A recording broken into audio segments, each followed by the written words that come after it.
Yeah, aren't you so glad to be back, Steve? Playing an amazing game. Super cool, fun game. So fun. Come on, Steve, it's not that bad. I got Prince Triangle. You got me. Triangle over and over again. You got me, man. Alright, see what levels we got left. We got Atlantica, Neverland, and Hollow Bastion. Let's go to Atlantica. It's got casinos. That's not... That's fine.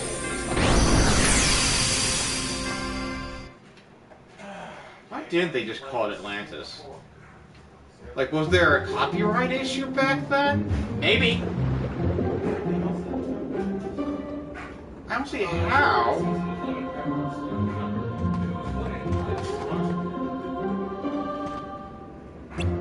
Under the sea. Basically makes tuna fish and onions.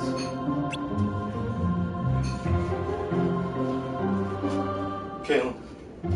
Okay. You can't put it in a bucket for me or anything? Yeah, I don't feel like washing them. Are you guys coming back or are you staying in there? We're coming back. It's just like breathing air, only water. No, it's not air. Try to come, kids.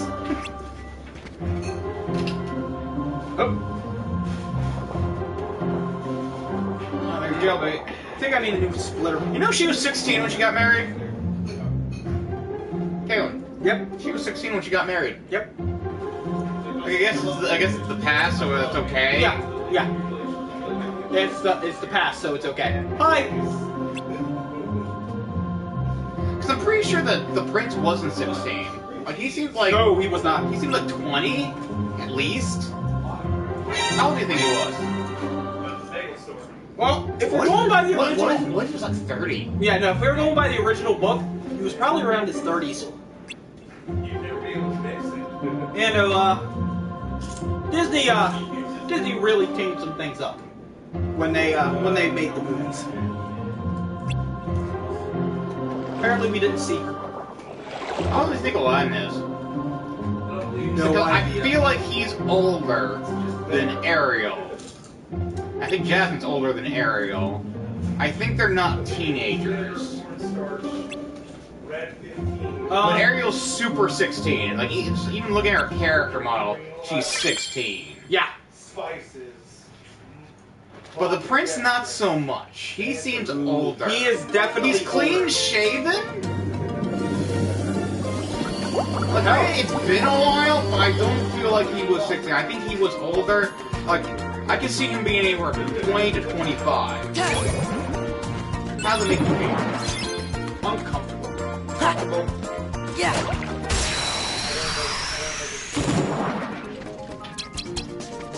Power.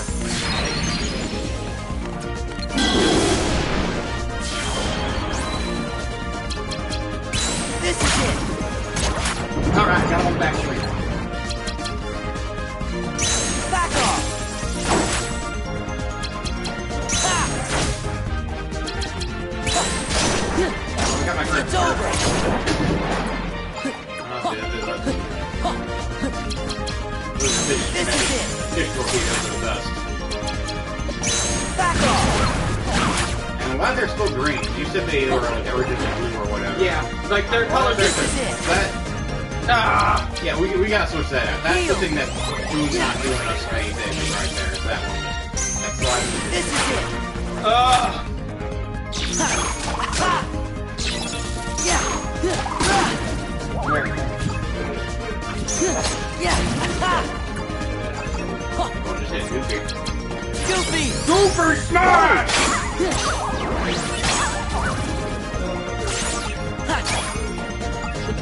Goofy. This is it.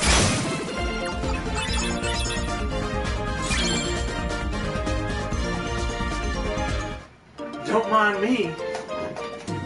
Cool kids come through. You guys can help me carry the stream. We can. Got We get paid in six. Power. We get paid 6 digits for this gig. Too bad they're all zeros. This is it. Back The off. world is safe another day. Can I just spill some food on you? Again? Jail in the ancient packs of respect.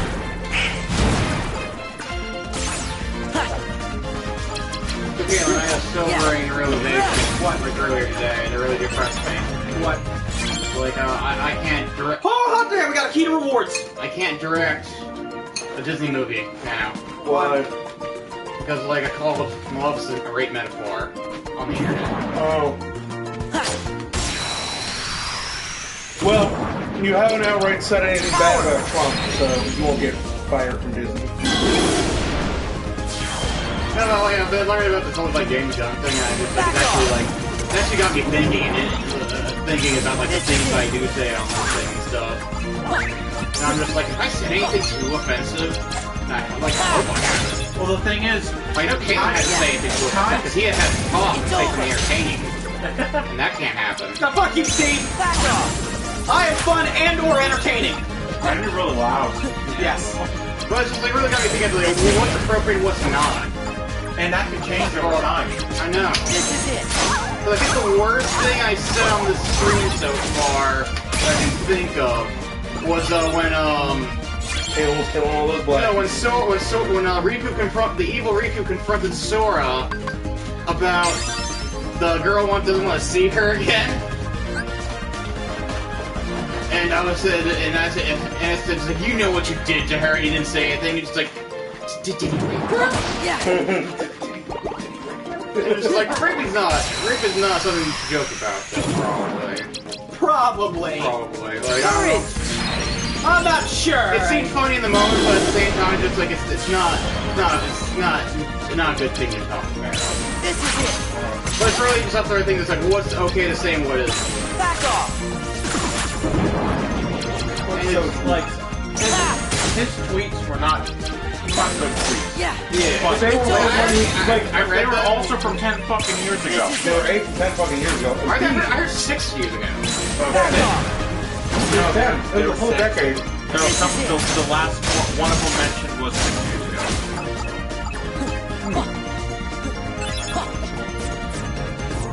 Either way, that's a long fucking time ago. And it's not like you continue to see. I feel it'd be okay to go Also, far you're back. into, like, Trauma Studios. And their whole thing is being edgy. Yeah. Girl, that is one thing I like realized with this thing is just like, considering where he was working, if he was communicating on behalf of that studio or whatever, that's probably par for the course for that. Like, The whole reason the whole thing came up with and he got fired is because he said some awful shit about Trump, which is warranted because the dude's keeping children in cages. So, you know, fuck Trump and fuck this administration for tearing children away from their family and putting them into cages and treating them like animals.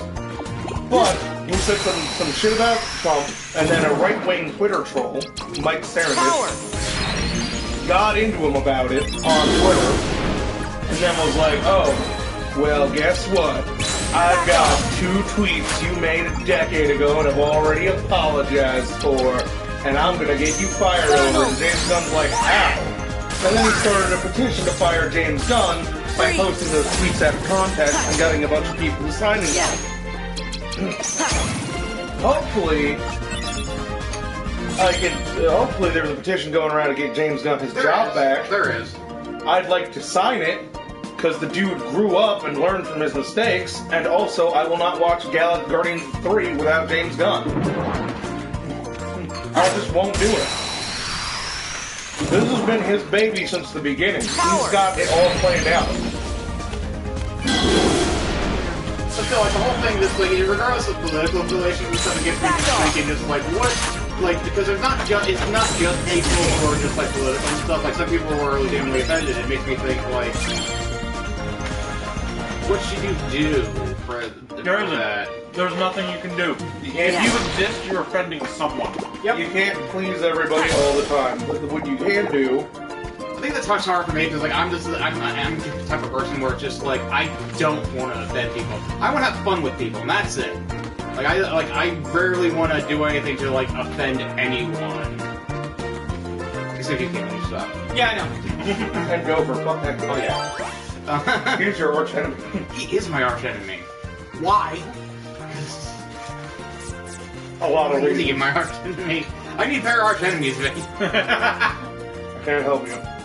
It's not our fault that your writer's not good at writing enemies. I love that. Steve loves everybody in television and he hates Gopher. Anything else? Nope, just Gopher. Fuck that guy. Meh. Meh. Second one down though. Courage! Is that all I do? Turn into Simba? Stab It's a him? summon. Back off! Yeah, it's just really scary to think that something that from that long ago can bite you in the ass so bad. Oh yeah. It's like little bit like I don't know, like I'm not the same person I was 10 years ago. Nobody is. You can grow up and learn Well, well. if a person keeps doing the same thing for 10 years, saying the same shit, acting the same way, then I think it would be perfectly fine to pull that shit out on them. Because it's the same them. Yeah. If it's like, you've always been an obnoxious fucking a-hole that makes off-color rape jokes, and you're just making another one, and someone's like, yeah, he's been doing this for like 10 fucking years.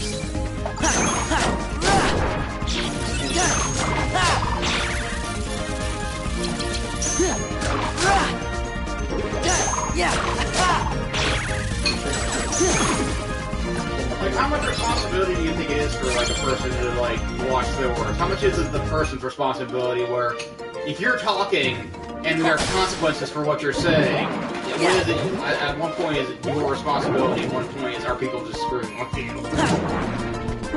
That's a good question. Like, how long? What's the grace It just like it just raises like this whole thing's got me thinking. It's raising a bunch My of part questions. failing. So I would hate it if like I actually did something with my life and then someone found like the whole screen and being like, oh look what he's saying horrible things. So ruined his life.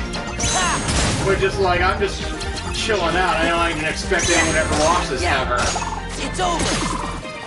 And maybe that's more telling. Because like you say things when you expect no one to be watching this stuff. I don't know. Yeah. I gotta jump on that. Jump on it! Jump on it!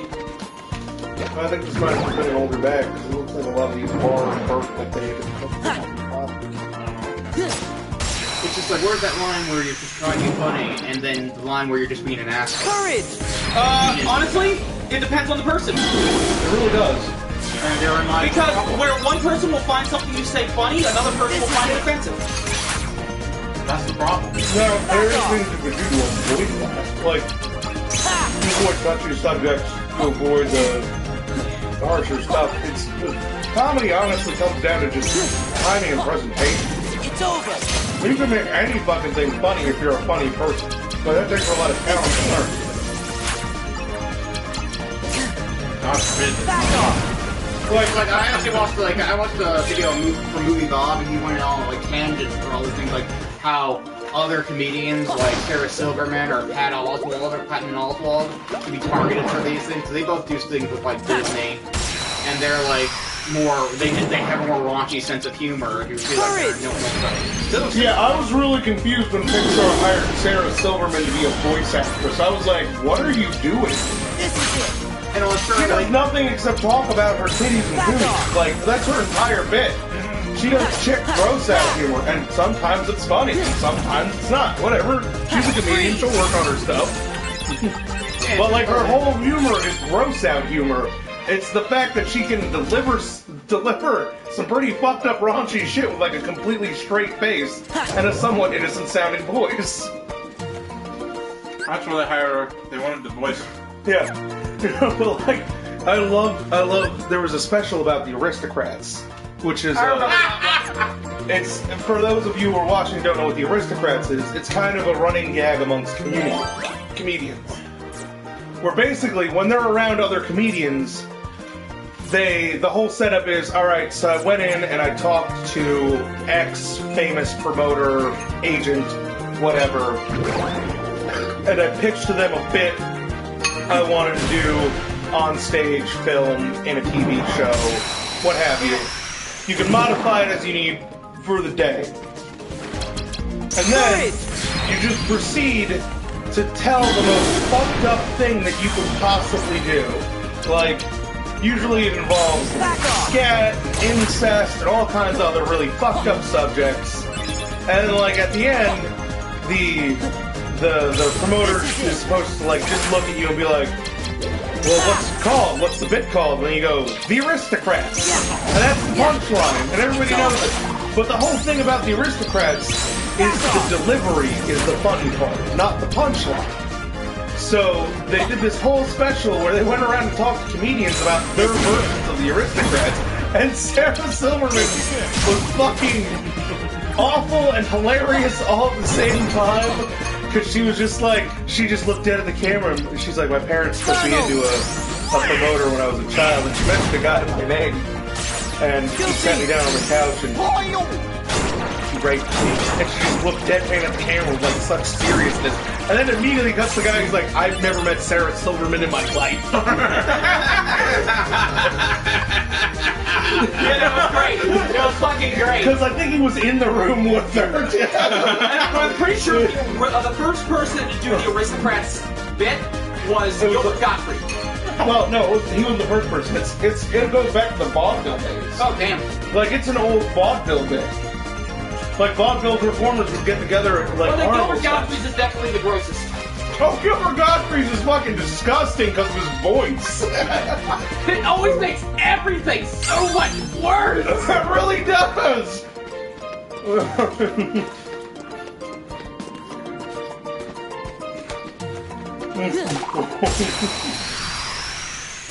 Why did it just stand there? Oh, because he's the guardian of the treasure chest. He will move. What? But yeah, I feel You're shit trying you to got open worried my about. treasure chest over there. Yeah, This is it. I'll just be sitting over here. But I like that John Mulaney can demonstrate that it's literally all about your delivery. You can tell wholesome and funny stories and be a legitimately funny guy Back off. without having to rely on all the old tired tropes. Fire. And nothing's more, that's nowhere more apparent than in a recent interview he did with Jerry Seinfeld, where Jerry Seinfeld went into all of his old 90s bits, which have not aged well. And John Mulaney's just staring there looking at him like, can you believe this guy? Because he's a nice dude. Yeah, it's kind of like the kind of same deal with Bob Saget. Bob Saget, everyone just thinks of him as the host of America's Funniest Home Videos or the super clean dad from Full House. And if you've ever heard his live comedy, the dude is fucking like, yeah, my God, he's got Bob the mouth Saget. He's got Bob the mouth Saget. of a sailor. He talks about fucking all Bob sorts Saget. of horrible things. Interesting. Bob Saget is one of the best shock comics out there. Yeah, he is an amazing shock comic. But That's interesting though, because he was on Full House for like ever, which is the antithesis Of being a shock of comic. being a shock. But like comic. in the 80s, in the early 80s, he was the shock comic to go to because he'd just tell you the most fucked up stories and shit. You'd just be like, well, hot damn, Dad from Full House, hot damn. And that's actually Like he actually, and the thing is, like he often jokes about his own life and his struggles with addiction. He's like, yeah, like straight up, I sucked a dick for coke. Like that's one of his bits. That's how it starts. And you're like, oh no. yeah, no, like, Bob Saget, man. Like, if you ever have the opportunity to go see a live comedy show of Bob Saget, fucking go. You will not be disappointed He's about not. how shocked that man just comes across. It's like he does not hold back, and it's great. makes you wonder, like, if the internet is more of a thing back then, if there would have been controversy with Bob Saget being the guy in Full House. Oh, Bob Saget! Because the people who would know is Bob. I mean, no, there actually was controversy about it because Tipper Gore was on top of fucking everything. Different board? Al Gore's wife. She's the reason why we have explicit content warnings on CDs. Oh shit! Yeah. Fucking. It was a big deal back then. There was like all this censorship of like, oh my fucking god, it's less than a postage stamp. You know, like it allows people to make more informed decisions about your purchasing choices. But it does censor people to a certain extent. I don't know. It's just kind of like I'm happy to people as much anymore. I think that it's gotten to the point where I think it's more of a sales thing. Like when I started waiting up to buy CDs for myself, I'd look for the parental advisory stickers. I would straight up be like, this one has a parental advisory on it. I'm gonna buy that for myself because I'm 13 years old and just make $20 mowing a lawn. Goofy! Loyal! And I can afford 2 corn CDs this week.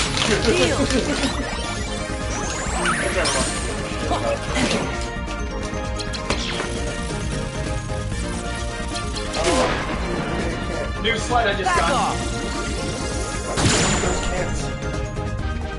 what's slightly better. Back off! So you just... that guy's still like alive. Yeah, it casts stop on him. Oh, okay. Yeah, this is a DS game. This is not actually meant to be played like this. It's meant to be Courage! Come Wall on! crush. Gotcha!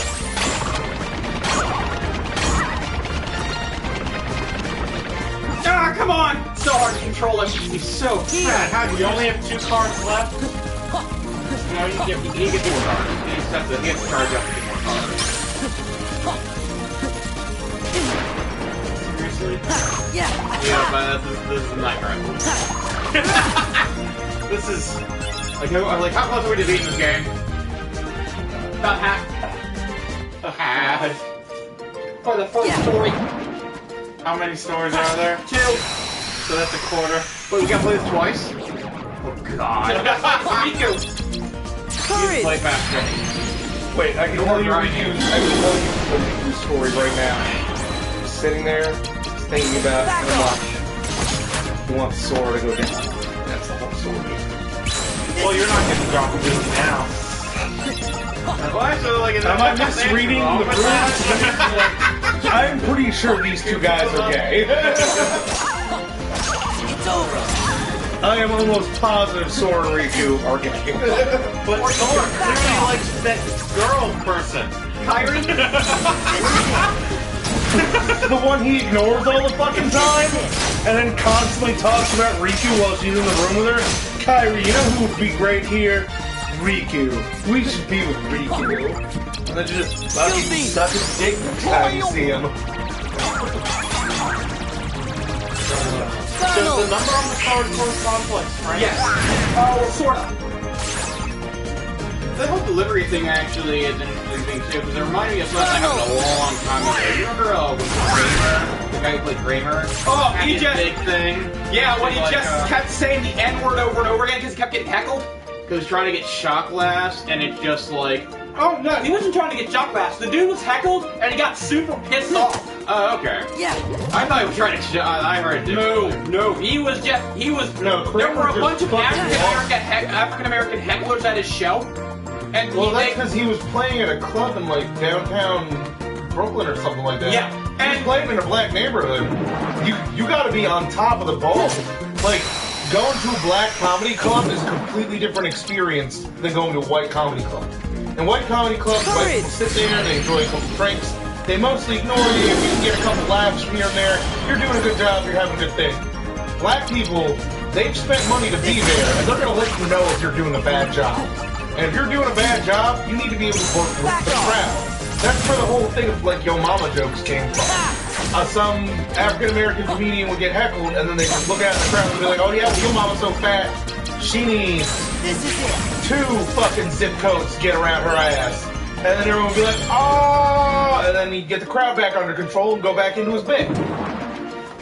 You know, that's where that shit comes from. Is that what the Apollo Theater is so big? Yeah. Like, it's Yes, the Apollo Theater's big. If you can play the Apollo,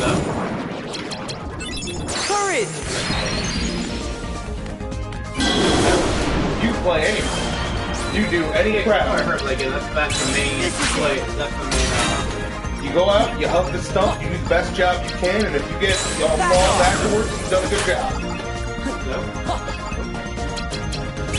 No answer?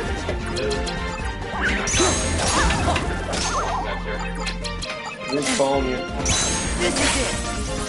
Maybe she butt dialed you. You're a fuck. Caleb, you're a butt dial. Well, yeah. Ha! Yeah! Rah! It just says price. Of what? Oh, they're all the weapons. Are there new weapons? Oh, yeah, there are. Yeah, they're basically everything. There's a War Razor. Power! I'd like to get. Is that like is that like one of those mini racer scooters with those spikes on the ends of the wheels? The one thing I really want though is Back off! Ha! I'm using Harley's copy right now. Is that it? No, this is ultimate. I need to get a new splitter. The only other book I want for Pathfinder is Yeah. the Advanced Class Guide. I don't need any of the other stuff. Yeah! I mean, I'd like to get Mythic and Occult Adventures later, but like, Power! they're not really important. Also, I'm sick about hearing about Kineticist. This is it! Nothing. It's apparently a really good class. I'm just sick of hearing about how good of a class it is. Because everybody tells me that Kineticist is a good class, and I'm like, cool. It's a decent class. Yeah, like, I looked at it, I'm like, it looks decent. It doesn't look like anything that inspires me, but like, every time I'm at the game store, and subject of Pathfinder comes up, and they're like, what books do you have? And it's like, oh, well, I have everything but Occult Mythic Adventures. Somebody in that room will pipe up and say, oh, you should really pick up Occult Adventures, the Kineticist is awesome. And I just go, okay. Like, they expect me to just drop everything and buy Occult Adventures just for this one class. And it just blows my mind how often that, it doesn't matter what game store I'm in or where I'm at talking about Pathfinder, somebody, it's like some sort of weird meme out in the universe. What does this do? This is basically a vendor. Yeah, it's like a firebender or a waterbender or whatever. But apparently, like, another thing I've heard is, like, it gets, like, great skills and abilities, so, like, you can build a decent skill monkey type character. What? No, Yeah. you can't. No, you can't. It has a terrible skill list. Whoever's saying that's a poop. Back off! Okay. Is a boot. Yeah. It has a fairly terrible skill list. It's nothing special on the skill side. It has some really cool abilities. Okay. Then it must be the abilities can simulate skill. Yeah! Yes, some of them can. Okay. But what's important about it is it is kind of fun. Oh, it might be DPS. That's what they might be by saying it's a better rogue than a rogue. What does everyone hate on the rogue so much? Because it's not not very good. How? It's got main 10d6 when it flanks. Okay, no. Its main source damage, sneak attack, is easy to get around. How so? There are at least the first. It's not as easy to get around as it was in 3.5. And 3.5, the reason Rogue was still taken was because you got trap finding, and that was a hard ability to get a hold of.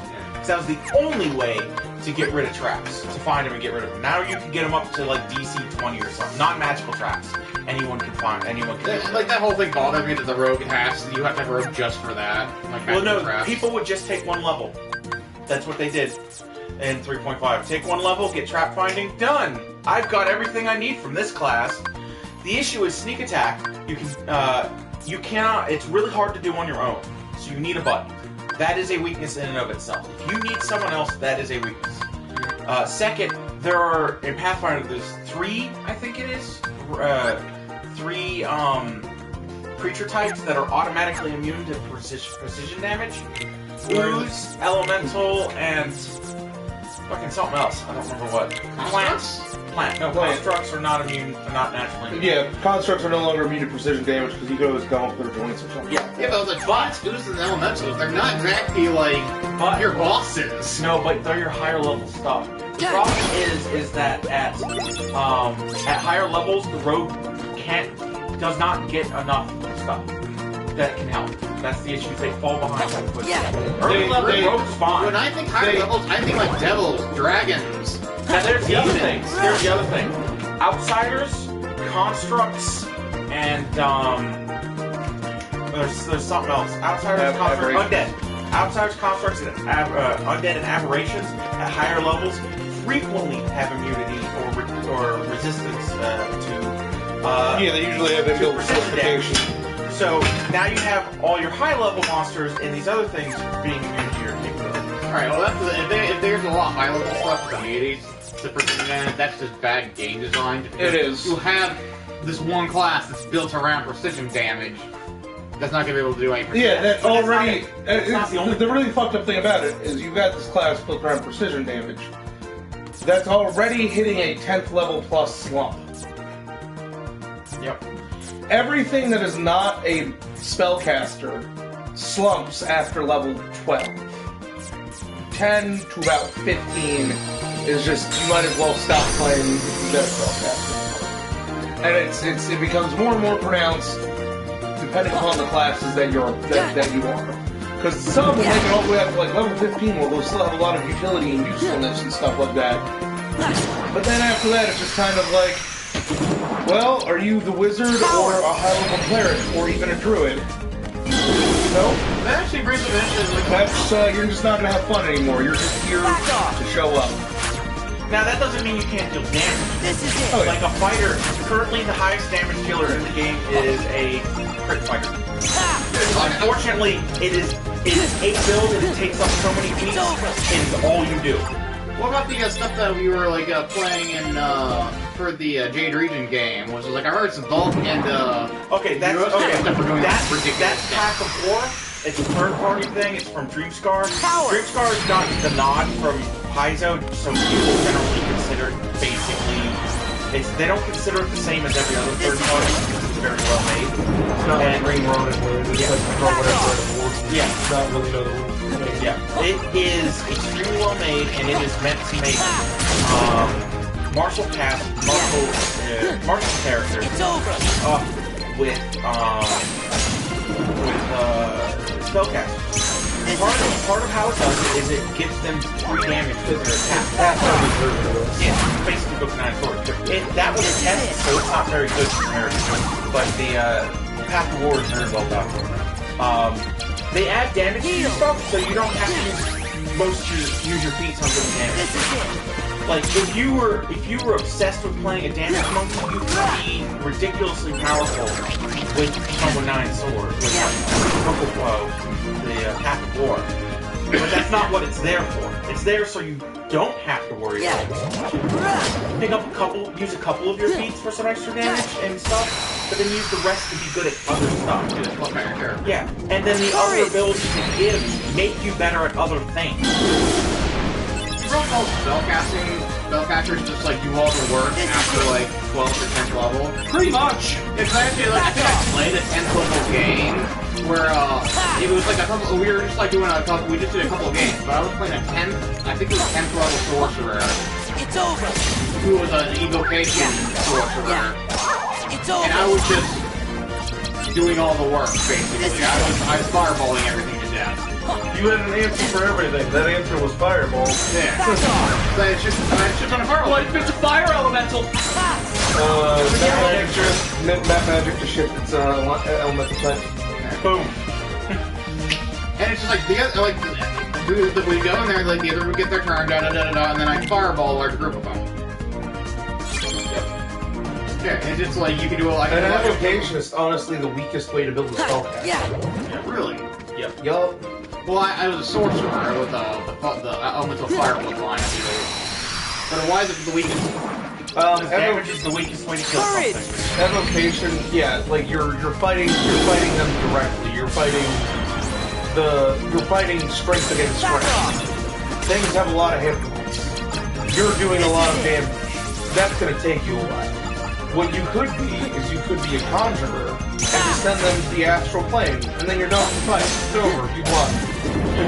How many spells take the enemy? How high those spells have to be and stuff. You can summon. That's why some monsters is such a powerful spell, because you summon one thing and it does more damage than the spells do over a period of time. But it's the high level summon monsters. More action economy. High-level summon monsters. I summon a monster, that monster's gonna use Fireball. I'm gonna summon this one, it's going to use Fireball. I use 2 spells, they're gonna use like 16 Fireballs before they're done. I'm done. Yeah, that's the other thing too. Like I summoned 3 medium-sized elementals. They each have Fireball. The other thing too with the summoning is just like, it gets to the point where it's like, okay, you have to choose to attack the summon, or you have to choose to ignore the summon. And so if they attack him, that's the force that's not going on the party. Yep. That's actually the stuff like that's why I've never gotten to play like a Brawler or a Power! Oh, that's the other thing. Like Enchanters, all of that Enchanters. It's like, I'm just gonna make you I'm gonna make the enemy my ally, so we'll start attacking the other enemy. Yep. Because then not only are you giving yourself positive action economy, you're giving the enemy negative action economy. Yeah. It's just, hey, I've specialized in enchantment. You're a low wisdom wizard? Oh god, that's awful for you, bud. I'm sorry. But yeah, and I was playing in his free sorcerer with the elements of fire bloodline. Oh my god, so you're just fire all day. Yeah, and just like I prepared nothing but fire spells. And I think I had one spell that's Cone of Cold. Just for that one asshole! Yeah, just for that one person who was immune to fire. But everything else I did was boxing and killing. So just like, we get to the fight, say, like, fireball, fire. Then we came across an Ember Dragon. I think it was like, what's the Magma Dragon? Oh. And I'm just like, okay, there's a Magma Dragon out there. I can't do anything to it. I used all my spells to buff the party. Because I could. And they took care of it. Because it's just one dragon. And I buffed them all to ridiculous levels. The other reason why a rogue is weak is every class, basically every class, usually has some sort of talent thing. Because, you have a list of stuff you get to pick from as you level up. Rogue talents are not only small bonuses, they're in specific situations. You get a +2, but only for hiding the fact that you just shat yourself. It's over. You get a +2, but only to kill someone that you totally did not just think. This is it. Like they're shitty bonuses for specific situations. Well, at least it's not a complete waste of fucking space. Oh, you mean rage powers? Most of the rage powers are crap, but then there's those gems. You don't have those gems from you don't have like the fighter beam. You get those you get those every 2 levels. A1. That's all it gets. Once you take that talent, you can't take it again. I think like they have like sacrifice attack damage to do other things and stuff that's harder. If they're immune to precision, they're immune to it. Then you just do a sneak attack to them. That's probably the biggest like argument I've heard. The fact that they are straight up immune to precision damage at higher levels. And the fact that that's their main way of doing things, they're two main ways of doing things. And I don't know why they would be immune to prison damage. Like the plants, the oozes, and what was the last one? Plants, oozes, and elementals. Okay. To some extent, it makes sense for them to be immune. But like, if something's been immune at lower levels, it shouldn't be immune at higher levels. Because it's still the same physiology of that. Well, no, it's because the higher level ones are just so. That's what they are. They're meant to be boss scanners. It's like Atlas come with like stock for 25 and that's really what it is. It's not always immunity, but it's all fortification becomes all over the place, and then you can just get a magic item. Fortification, 50%. So that means half the rogue's attack. The other thing is the rogue has a medium PhD, and they are focused on having to hit someone, so they actually have a 4 time hit. So they're only going to hit maybe the first 2 attacks at best. And then half of those are going to be... When they're flat-footed. Yeah. And then half of those are going to be ignored. You've got to build into making your attacks affecting touch AC or making A fake character. A fake. Oh, yeah. the other thing that stops sneak attack is if they have any form of mischance due to concealment. So they cast blur, they can't get sneak attack anymore. Really? None of that. Yep. You can't see where you're hitting. Yeah, that seems like a little bit back in design there. So, like, it seems like they don't need to be immune to instead of making immune to prisons in general, just give them DR. It seems like a better way of doing that, because that affects the fighter too. they do. But They do. It's often have stacked DR. on top. Yep. Because at that point, So like, it's often like, I'm going to fight this high-level aberration. It has DR5 magic, or whatever. It has DR5 flat, we'll say. It's also got light fortification built into it. I'm going to give it an amulet of fortification. Now precision damage has a chance of it having only working 50% of the time. Because I know that I'm going to be fighting a rogue and a fighter. So now we've got to rely on the wizard and the cleric to do their job to make sure that this horrible, aberrant monster is put down. So what I'm hearing is like it sounds like it's not the rogue is the problem as much as the higher level monsters are the problem. Well, because they take away their main thing. When people compare the classes, they have to use a baseline. And what's the baseline? The monsters that they from the manual. Like if you're considering people who make up their own shit, then there's no way of baselining that.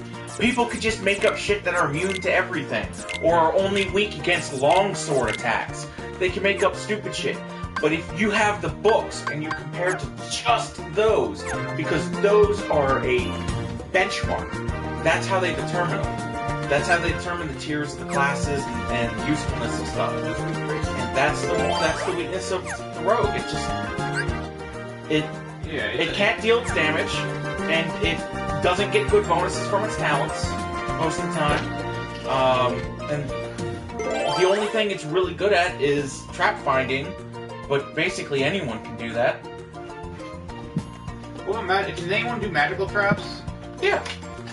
Wizards Oh and no. rogues. Oh no! In order to disable magical traps, you have to have the trap finding ability, or have the spell trap finding. That is literally the dumbest thing. Or have the spell trap finding, which you can get as a cleric or I believe a wizard. But it's the fact that they You can make it into an item too. You can just have an eye of trap finding.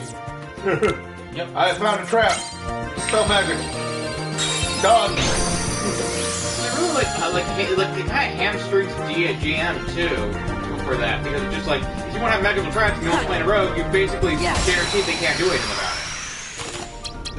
Power. It's like there should be more flexibility in that. It's just like, oh man, I can't wait for this great dungeon crawl. I can't wait to have a good party play it, and then you get a bunch of players show up and no one plays the rogue. And you're just like, well, guess we're doing something else tonight. Well, you can make ways with the magical traps. I just hate that the game design is set up that way. Like, I hate that, like, there are some other classes that have trap finding, I believe. Back off. Oh, you got barbarians with trap sense. They have trap sense, but that's not the same. Saves, yeah. This is it. If you're going with someone with trap finding, what's your option at that point? It's like, if only Rogue has trap finding, are there any other classes? No, there are other classes with trap finding. Yeah. That's the Aren't other they more issue with rogue? Aren't they more rogue variants? So there's no like base classes with it, I don't think. Yeah, there are. I think investigator gets trap finding. Yeah. Which is a combination of rogue and... Yeah, and then it's archetypes, generally. Ranger might get trap finding. That would make sense for it to have trap. Urban Ranger. It would make sense. I think it's the Urban Ranger variant. Back off.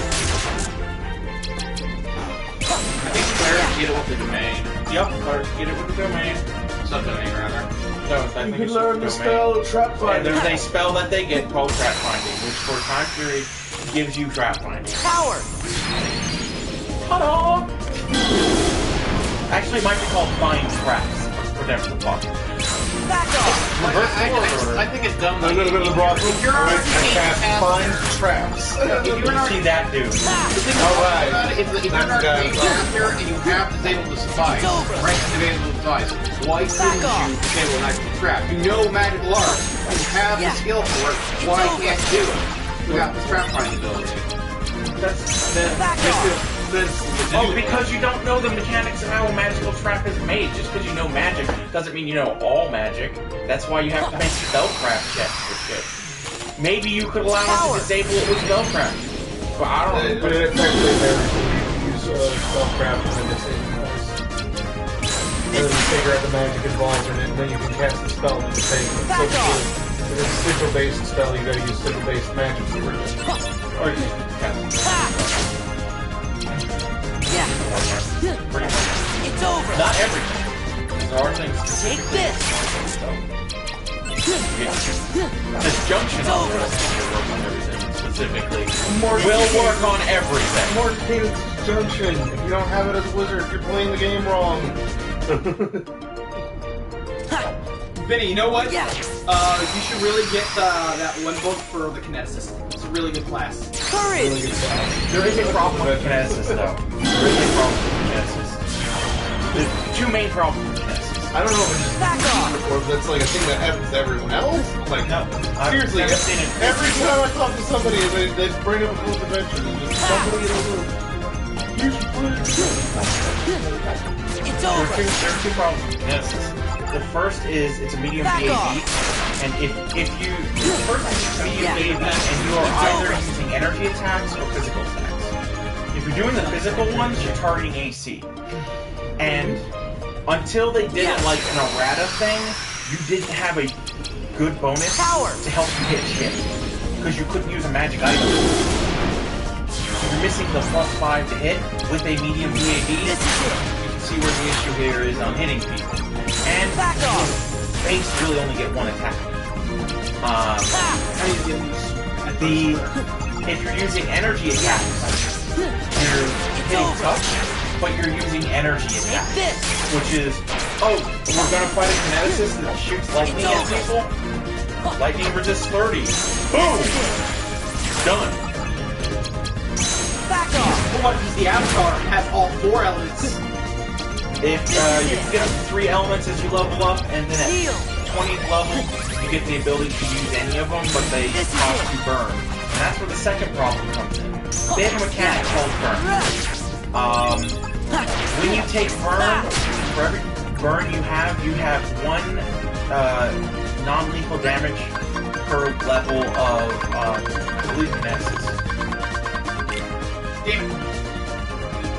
You're trying to premium, like Simba. What are you looking for, Ben? Because what premium does is it basically cuts the cost of the card. Oh, you're dead. Oh, you were Fair. being That's fine. You're gonna die now. Power. All over. Are those numbers the cost? No, the number represents the strength to break. Each card has its own specific strength power to it. The number represents how easy or hard it is for an opponent's card to break it. Because if an opponent plays a card that has a higher number than what you play, your attack gets canceled. Yeah. It's over. Zeros break everything, Take this. but are also broken by everything. So they just auto-break and all the time. So Yeah. why wouldn't you put 9s all the time? Because the higher the number is, the higher the cost of the card. And you're limited in the amount of cards you can have by the amount of deck points you have. Gotcha. Yeah. Which will change how often you need to recharge. Power. Yes. Okay. You want a decent mix of high and low cost cards. The only Back low off. cost, I never go lower than a 4, unlike if This it's is it. absolutely necessary and I'm really trying to eke out that last bit of points to get like a specific slight attack. Ha. Other than that, the lowest I'll ever go is a 4. But I always stock up zeros. And I keep them in the back. That way when I'm fighting a boss, I can immediately switch to the 0 when he's using like a big attack and be like, no. Yeah. Because he can have a 27 power attack, and I just 0, no. Back off. So if a card breaks, is it gone? No. The other thing about premium cards is whenever you use a premium card in a slight or not, in the first card in a slight or not, it does not reload when you reload your deck. Back off. So you want to have those in the front to use them as a slight. Ha. Hi! He's the king of anime, guys. At least the 4000th king of anime. It's a long lineage of anime kings. My liege. The first anime king was Sir Reginald Beaumont, Esquire, the 17th. He was the 17th in his line, but the first anime king. That's not nearly weeaboo enough to be the first anime king. It's not the anime Pope either. Power! Oh, hail the anime Pope! Professional shitbag. Professional shitbag anime Pope. Well, that's one of the joke names for Mother's Basement, Matsu, the anime Pope. This is Matsu coming from your professional shitbag. It's over! Mother's Basement. Back off! That should totally not be advertising him. Don't want to give him more views. Back What are off! you doing? It's not a zero-sum game. Remember, get your girl as best girl. Do I know? Son, you better sit down! Get your girl is usually. Yeah. Heal! Do I know who Sephiroth is? Son, you don't know who you're talking to! I think it's the first game where you had to have a special type of sword or item or something in order to actually hurt him. Who? Sephiroth. No, in the first game, he's just got a barrier in his health before you actually get to his health. That's just an invisible barrier that you can't see. You just keep hitting him until his health starts to go down. You want to be a minimum level of 75 before you fight him in the You first think game. you'll find an anglerfish in here? No. Step into the light.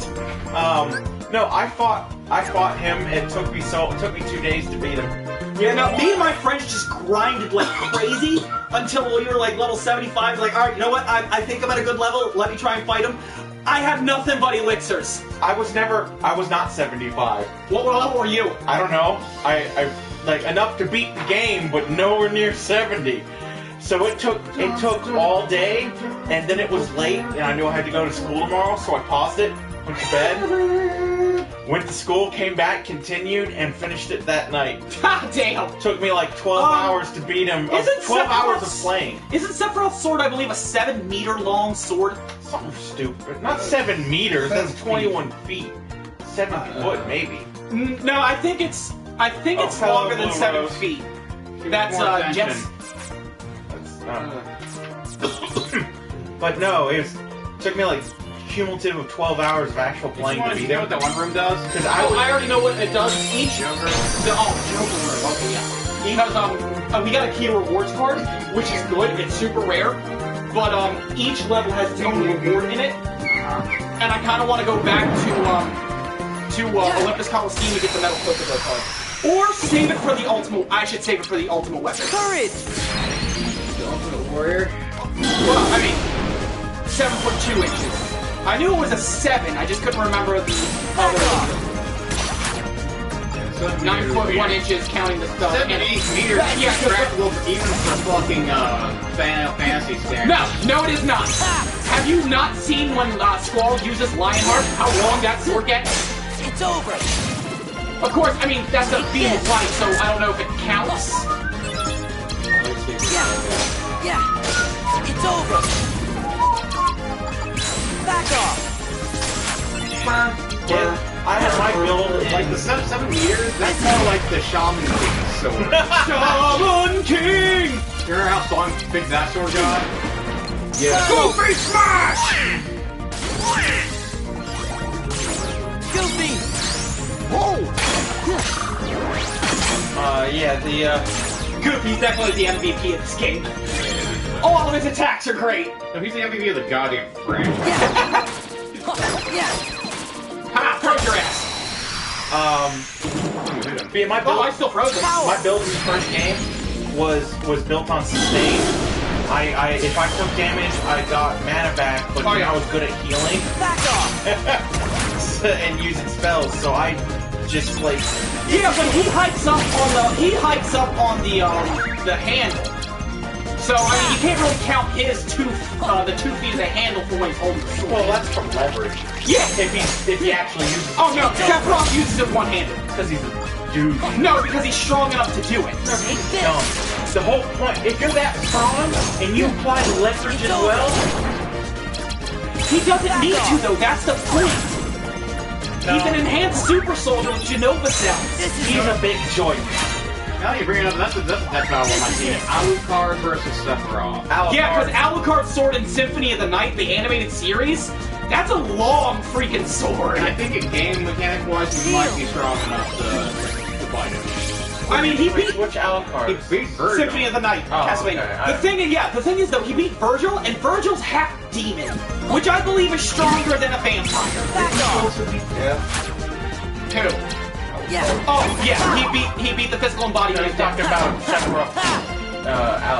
Yeah, no, Sephiroth beat Virgil, Dante's brother from Devil May Cry.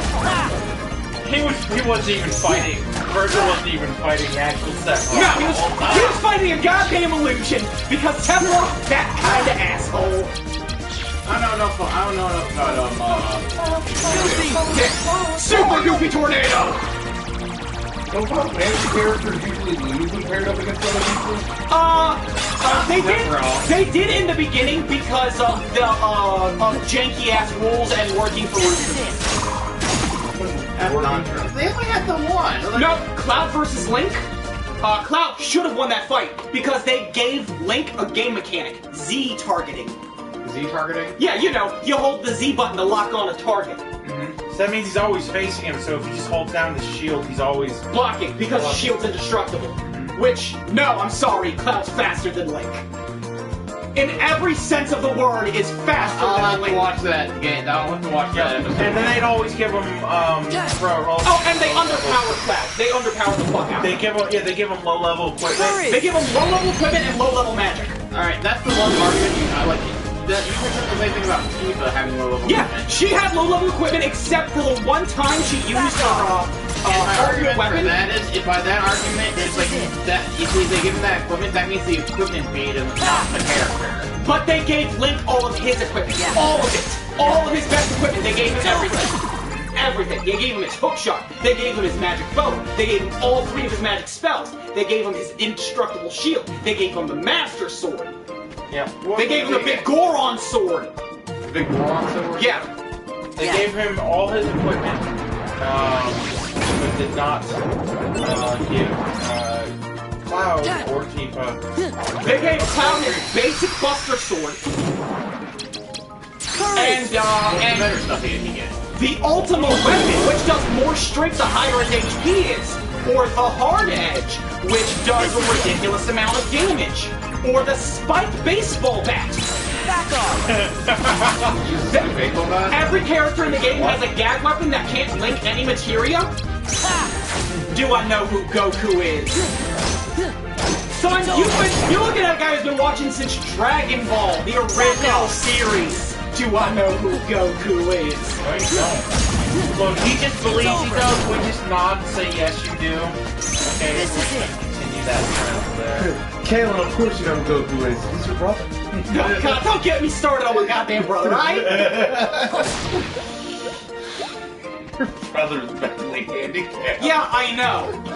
I inform him daily. His Dead. 22 No, that's the other brother's dead. I have 3 brothers. One of them was in high school until he was 23. And Because he failed 2 classes. Or he failed 2 grades. insisted that he was really good. The werewolf slash vampire.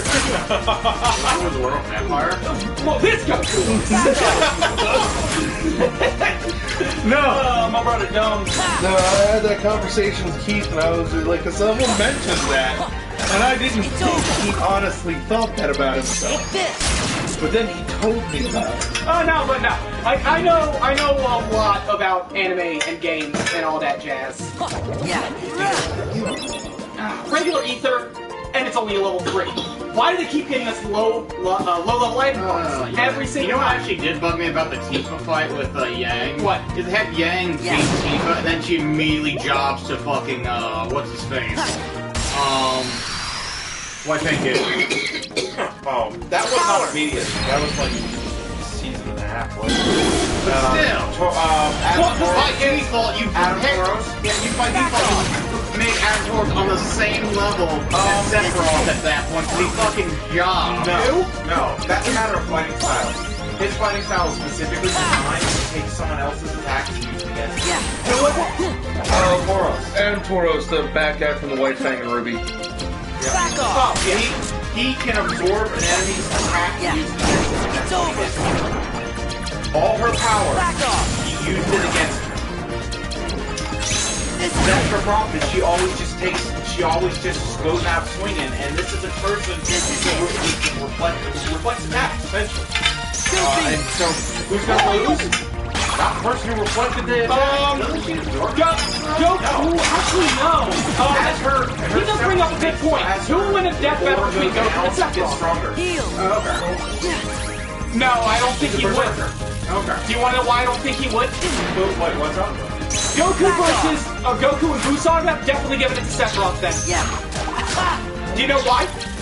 No. Do you know why? Why? Goku is stupid. No, I'm not a fight. He's not stupid in a fight. No. He's stupid because Sephiroth would just do his illusion ability. Goku would fight the illusions, and then he would destroy the planet, and then Goku dies. Because Goku can't withstand a planet destruction attack. Wrong. Tien used illusions, but Goku saw illusions all the time. And they wouldn't have power levels. Illusions wouldn't have power levels. Yeah. Unless he can, That's the other thing. Unless he can, like, cover up the power level, his own power level. And Sephiroth knows nothing about power levels. He doesn't have a scouter. He does not have a scouter. I'll give it to Goku because Sephiroth's gonna be like, illusion. And Goku's gonna be like, haha, Tien, he does that thing you do. And then he's gonna fly up and blow his face off. After But no, the thing is though, he'd wait for Sephiroth to transform twice. And he'd be like, oh, I transformed. I know you can. Look, this is what's gonna happen. Sephiroth is gonna come down his ultimate attack. What's it called? Supernova? Which destroys the planet. No, it destroys the solar It system. destroys the solar system and the sun. Alright, he's gonna use his ultimate attack, and then Goku's gonna Kamehameha wave and blow it back into space. Well, no, this is Buu Saga. He's gonna Kamehameha and blow it back No, into he's space. going to do a spirit bomb of the whole solar system against supernova. Oh, Goku after Tournament of Power, Goku Tournament of Power would win. He Ultra Instinct. No. He has to fight a long time to get that. That's not something he could just snap into. I know, like, Sephiroth's ultimate attack, what is it? It's not, it's a supernova, right? And after the tournament of power, he can't do it anymore. No? He specifically says that at the end of the show, when him and Vegeta are fighting, there's a scene after the credits where they're gonna fight, and they both go blue, and Vegeta goes super pretty boy blue because his eyes shine like fucking Sojo character. I think it is. He's like, why aren't you doing that whole thing? He's like, I can't. I think it's not he can't, I think he doesn't know how. Back off. He says it's gone. I don't know what it is. It's gone. His Ultra Instinct is gone. Well, we're getting more super, so he's gonna learn how to do Ultra. Are we getting more super? Yeah, they said that they were just taking a hiatus. There's gonna be more super after Broly. Cannon. And honestly, I can see him using Ultra Instinct to fight Broly. No, think about that. Goku beat Broly, and Broly can blow up South Galaxy. No, Broly was never. Broly was not. Broly wasn't canon during that time. Courage. He's canon now. He's canon now, so we have to go over the canon version of Broly. Canon. Yeah. He would probably still blow up South Galaxy. He's so dumb, but he's so cool. But he's so dumb. But he's so cool. Well, I think Goku has a chance against Sephiroth. It really depends on just like how you rule or abilities it is. Like, if Sephiroth destroys the planet, Goku loses. No, it's Goku who's trying to way to a different planet. I think the only Final Fantasy character who can play the Dragon Ball Z character for him with tactics. Because he can do power up. No. The second you give Goku Ultra Instinct, Goku wins. The second you give Like, literally, I just stand there and Goku for like 20 years. And then they both do one punch and just. Back off. My strength is Of course, maximum. there's always one person who will win every single fight, no matter what. One Punch Man. That's his thing. He wins. He wins. That's a super instant. That's his power. He wins. He wins. There's But no like discussion. everyone's just like, give Goku Yeah, but his power is he wins in one punch. Like, that's it. That's the end of the He argument. doesn't win in one punch every time. Sometimes he doesn't. He takes like a 2 or 3 punch. No, it only the level of punch that determines it. It only took 2 punches because he had punched through the guy's armor first, so he defeated his power. I know the name yeah, Jiren. Oh, Jiren. No, Jiren would win. Jiren would beat Sephiroth. And Jiren, Jiren would probably wouldn't necessarily win that. He's tough, but I'm not sure he's taking a He planet. took on Goku when he hit for Ultra Instinct the first time. Oh, you're talking about Jiren. I was thinking of Genos. I was thinking of Genos. So Jiren, yeah, Jiren could probably take. Jiren would take Sephiroth.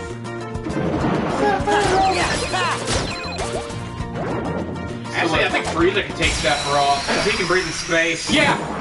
Yeah. No, he'd probably screw up though. And It's Frieza. If he took the attack head on, he wouldn't see through the illusion. I don't think Frieza's smart enough to see the illusion. No, Frieza's a genius. No, the thing is like No, the thing is Frieza's unbelievably cocky. Yeah, he's a genius until he's not. Yeah. That's Frieza.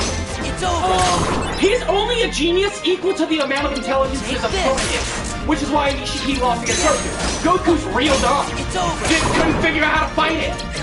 He's just so dumb. Pizza.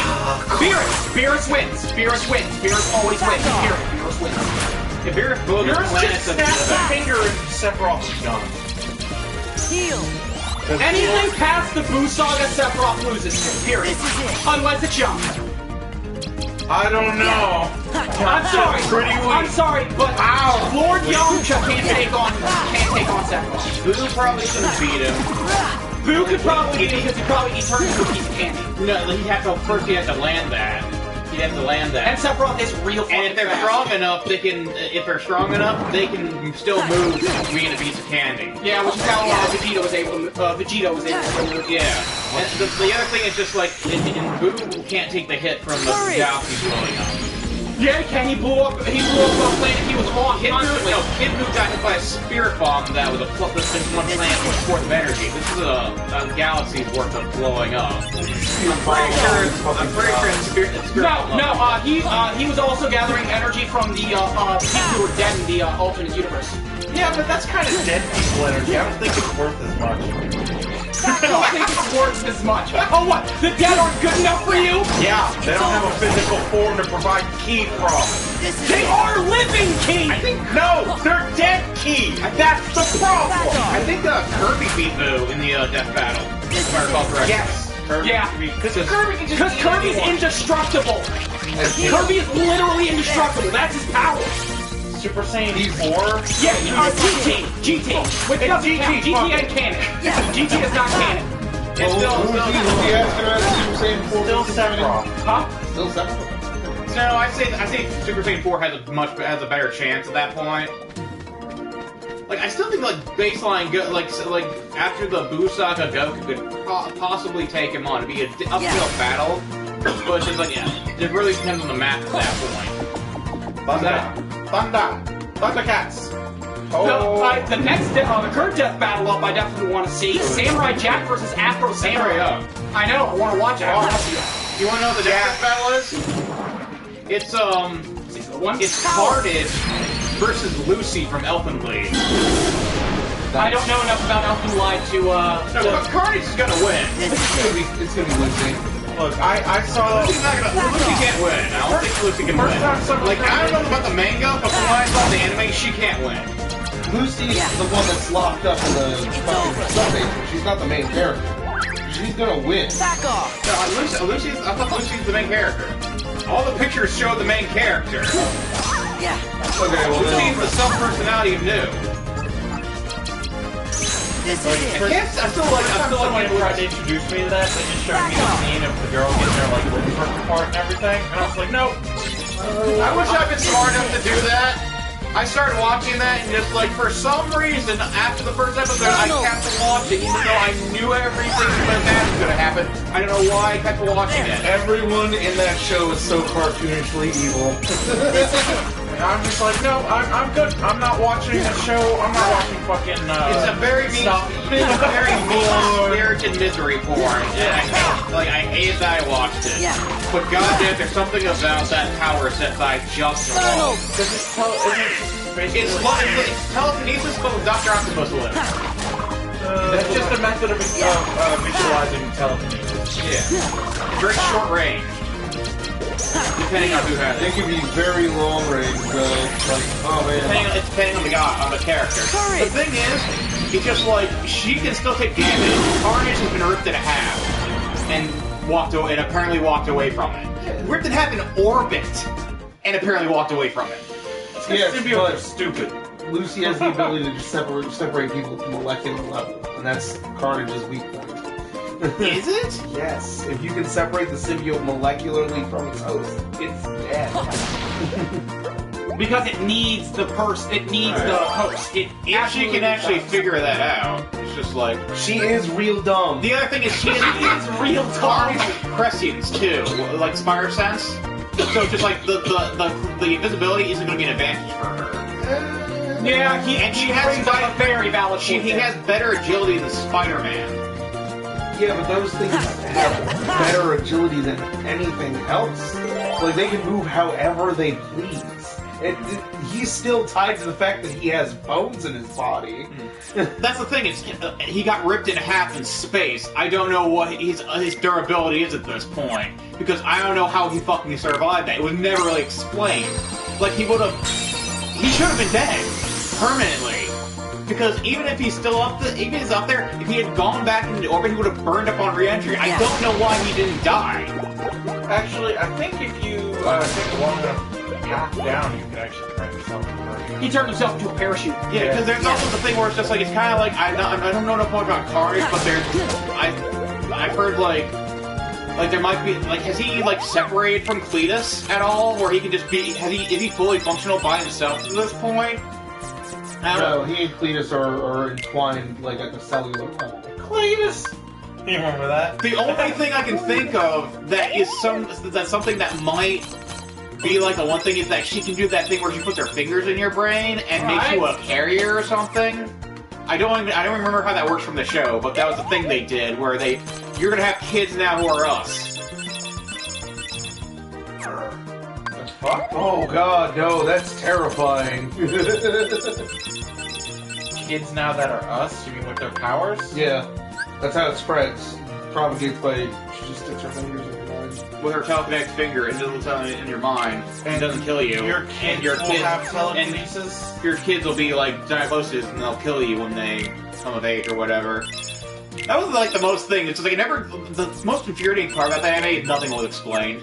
Nothing. Nothing was explained. It's like they kill their parents afterwards. Why? It's like, why are they killing people? It's like, why are you doing this? Because we're evil McBad people. Okay. Evil McBad people. I don't know. Seems like you guys are they introduced a girl who was homeless because her dad had molested her. Like, everything about I was so expecting every single main character to die in that show by the end. I was actually telling myself, don't get attached to them, Steve. They're all gonna die. Everyone's gonna die. Get to the end of the show. They all lived? It's just the bad people and no-name characters who died, apparently. Like, everyone, there was so much gore in that thing, you know, it distracts you from the fact that, you know, none of the people who actually died were, like, named characters, except for that one girl at the beginning when they wanted to show you anyone can die in the show. Nana died. Cut off and thrown into the incinerator. Was that the thing everyone always showed me? Was her dying? Yeah, cut off and thrown into the incinerator. Yeah. And it's implied that she actually survives that for a while. I don't remember that. Who got thrown into an incinerator? She barely got her limbs cut off. No, she was fine at the end. Yeah, she was fine at the end. Like, maybe it happened in the manga? I might just be thinking about the damn She gets her arms cut off. That happens. But she gets prosthetics. She just uses her telekinesis arms. I have 4 of these. I have 4 limbs. Prosthetics. Alright. She was like the only one that I liked in that show. Because, like, she was the only one who's like, okay, so they're not all murderous. I have someone to root for. And she was the one who got screwed over in that show. And why would anything good happen? I was meant to be sad. Life is pain. Oh. The agony of my hand. Why? So the weather keeps fucking changing. tried going back to the people store and getting a new set. This is it. No, but my money is on Carnage. Carnage is dumber. The symbiotes have just become so stupid. It's over. Yeah, I really like the concept of symbiotes. I don't like how fucking powerful they are. Lucy has nothing that can really counter him except for brute force. Brute force has proven not to be effective a method of killing it. This is it. She could also just stick her fingers in his head, and then so Carnage will have Carnage babies that have telekinesis, and then she gets the moral victory. Heal. Because they'll end up killing Carnage. You're gonna reproduce more Because Lucy's go-to attack is rip off people's heads. Basically all the... Okay, like, she's pretty smart, like, she'll occasionally use weapons in the head that are available. And, like, she'll, like, launch things like projectiles. But it's just like... She has no fire. Yeah. Nothing about her... Or Sonic. Or Sonic. Sonic's not even... I don't even think it's a feat. I think Fire's the only thing that does anything anymore. I think it's just fire. Symbiotes. Fire and Sonic don't work unless the writer wants them. Yeah, because Venom's taking up the only way that she could beat him is to be really out of character and actually use her psychic abilities properly. And that's Which the thing is is, turn them into blades of infinite goodness, and then just fill the room with them. The biggest- They're in with Carnage. yeah, the biggest... And then he turns into a giant molecular mist. Back off. The only way I can see Lucy winning is that there's something she gets a power up in the manga or whatever. Because all I see is all of the anime, and that could have been the end of the manga if it was based on manga. Because that was nothing. That was a non-ending. Back off. A good old-fashioned anime non-ending. Yeah. Yeah, I considered I actually considered looking up the manga just to actually find out how it ends, and it's like, no, I don't want to know this ends. It's just not gonna be good. No, It's not gonna be the way you want it it's to gonna be. be like Devilman ending or some bullshit, or just like sad McSad, nothing good ever happens, everything sucks. Too bad. Tornado! Aero, gravity, and stomach. And that's, honestly, things like that I just don't want to watch.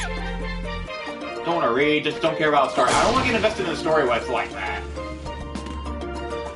Why is it throwing that? Remove the points. Yeah. Points. You're not supposed to get You don't cards. talk so much you use the black cards. I actually didn't mind the ending of Devilman Crybaby. It was just really crazy. Like, I'm like, oh, okay, it was supposed to be a tragedy the whole time. Alright. Back off. Alright. A bottle of beer.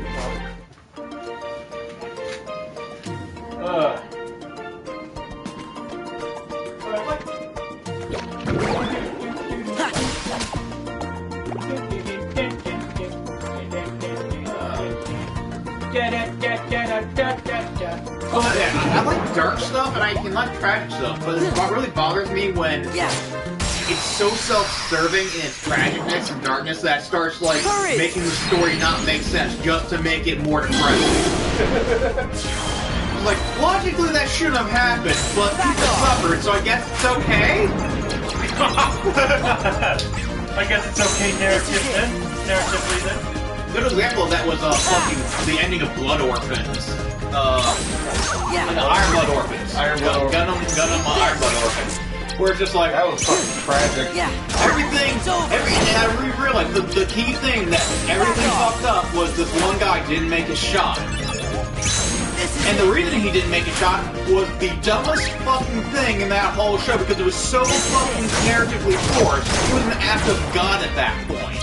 Because they had the guy, he had a bazooka. He had the drum on him. There was no one to run interference. And the one person who did run interference was a girl who was fighting the main antagonist who had proven itself to be the most badass character in the entire thing. So she had enough know-how to take her focus off the battle, off the strongest fighter in their force, the someone who's beaten her on multiple occasions, who's shown that he's so much better than her, to look, see this guy who was pounded in fog in the distance, and throw her shield perfectly to knock the bazooka just off balance enough so that the mid-rock gets shot and it didn't miss the target. It's like having that kind of awareness when you're already in a one-on-one fight with the strongest fighter. All your focus should be on him to even attempt to do what you're doing. Because he has a fucking Gundam too. And just like honestly, if you wanted to go with the tragic ending, all you had to do, he missed. It was a hard shot. You didn't need to have her throw his shield, make this miraculous save. He just could have missed. Or the gun could have misfired because it was an old piece of technology. Yeah, it's just like, and that would have been so much more tragic. Just like, oh, you missed! Because that can happen. You have a lot of pressure on you. This shot means everything. This is the last shot to win the war. And they chose to do that, and that's such a self-serving thing to do. It's just, you're completely changing the narrative. You're making an act of God just so you could have your unhappy ending. And that's so unsatisfying. Well, no, the thing is, Iron Blood Orphans is a Gundam story told from the losing side of it. This time we get to see Zeon from the ground up. Because in Iron Blood Orphans, the Iron Blood Orphans mercenary squad, they're kind of the bad guys. I mean, yes, they've got a noble cause, and you know everybody's down to like support them and stuff like that. But like, if you look at it from Galahorn's point of view, they've created a society where there's no need for war. And then here are these assholes coming around and making everybody fight again. How about in a society there's no need for war? There's war constantly going on. No, there wasn't. That was the thing. That was the whole point. The war was pushed to the outskirts. It was just something that happened to other people. It was an ordered society within the inner sphere. They were consistently pushing war further and further and further away. Like Galahorn's whole deal was like a hegemony of peace. And then here come these upstarts on Mars who get into a little scuffle with another group, deploy a Gundam, just wreck shit, and then decide they want freedom from the system. And yeah, they deserve freedom because Mars was being treated like But think about like the perspective of the average person on Earth, like, oh man, we haven't had war in like 300 years, isn't that great? And then all of a sudden, a bunch of fucking Martians show up with super robots and blow up the entirety of Southeast Asia. I don't remember that part of the show. It's been a while though. Yeah, no, but they started like 2 wars on Earth to get their goddamn point across. But yeah, I remember just being like just mercenaries working for hire. There are mercenaries working for hire, but they're serving their own purpose. Their whole thing was to get freedom from Mars. And then to try and take over Mars, essentially what it's all. I feel like that didn't happen until like they joined up with the Char character of the show. Oh yeah, no, he was the one who was starting shit. He really was. He just honestly, they just kicked the wrong side. They got guys like they gave him offer and they written by the victors. Yeah, like. And here's the thing. It just like it works out on. It really works against the narrative. It's the whole everything that happened up to now was that whenever they even said it. They even said it verbally. Just like when the Gundams show up, things change, and the Gundams showed up, and nothing changed. Oh no, things changed. And they had the whole thing with the armors that were just like the mobile armor, the robots. That seemed like, oh, that seems like a really cool plot point that's going to come up later. Never came up again. Also, not only that, but it also changed when the Fire Nation showed up. Everything changed when the Fire Nation Everything changed when the Fire Nation showed up. But yeah, like I honestly feel like they had the show planned out, and then they told them we're going to be done after this season. You're not going to be able to do everything you want. Right. So they just like, time to finish. Okay, well we lost, so they're going to lose. So that's what it actually feels like. Because I literally just explore every room except for the story rooms, and then just all the story right. Because like the way the story was plotting out and the way it actually turned out did not sync up at all. Yeah, it was supposed to simulate war. But that's not necessarily the story. You can have the best narrative arc you want, but still, you're going to get shot by somebody. Yeah, but it's still a story, and that's not a good story. Vinny, but war. What is it good for? But Gundam's never a good story. It's always war is bad. No! That's the whole story. This was the first chance. You know why I liked this show so much when I first started watching it? Because it was different. I thought, we're finally going to get Gundam. That's different. We're going to get like something like G Gundam, where it was different. No, we Let's already have got something that. different. We already had that. It was G Gundam, and it was amazing. I know, and I thought we were going to get something new that was like that, where they introduced new concepts and a new thing. And no, it's just more of the same old bullshit. And that was so disappointing because I got so invested in that show. It was like, that's what I loved about G Gundam. It wasn't intergalactic war or any kind of war. It was, we're gonna find out who's gonna be the king of Earth for the next year by holding a fighting tournament where every nation gets their own Gundam pilot. Yeah. Not only that, but the Gundam pilots literally pilot by the person moving their entire body using a special suit and not through joysticks. It was amazing. It was completely fucking different from Also, every other single Gundam in all of the series. Also- And that's why it's my favorite. Also- Especially Windmill Gundam. Also, some of those Gundams are kind of racist. Oh yeah, no. A lot of those Gundams were real Mommy racist. Gundam. Mummy Gundam. Windmill The Gundam Fucking Mexico's Gundam with its sombrero and mustache. You think they would have done with a luchador? Dude! Windmill Gundam! Oh, what's Holland running a Gundam as? Is this gonna be like some cool beat 'em up guy with like an old timey like rifle like thing? No, he's got a giant windmill on his chest and blows wind at people. Also, he hides his All right. windmill. That's how I'm sure he'll blow the competition away.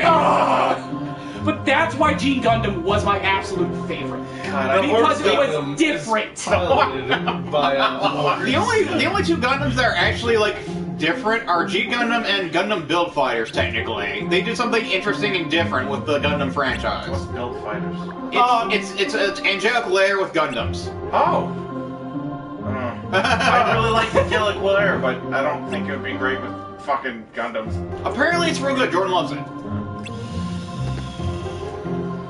I like a lot of SD science Gundam stuff. technically too, but we don't need to speak. Wait, about it. Angelic Lair, is that where he's got the little tiny girl and they fight? Yeah, the dolls, the fire dolls. Oh, I love that. Yeah, it's a competition system that fucking uses Pocket waifu. The thing is, Pocket waifu wars. there is evidence to suggest that is a prequel to Chobits. You know the other thing I love so much Because I hate Chobits. really, I can't get into it.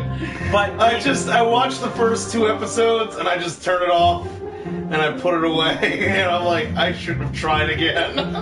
The other thing I really liked about Iron Blood Orphans was it defanged beam weapons. Yeah. Oh yeah. Like everything was about no, you have to hit them really hard in order to do it. That makes combat so interesting. Oh yeah. That wasn't Because the version of Gundanium, the version of Gundanium they had in it was immune to blade or No, energy it's waste nano weapons. Gundanium. It's literal nanomachines.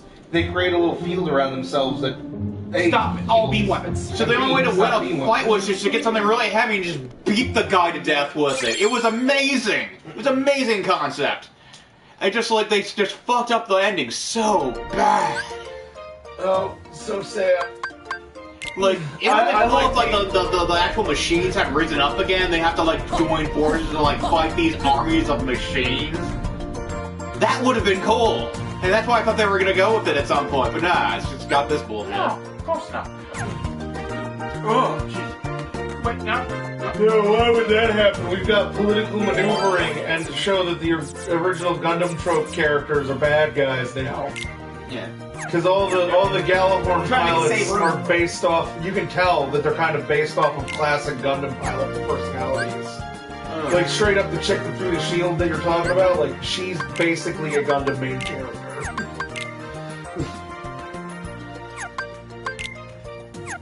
Everything has to be 8 or higher. Jesus Christ.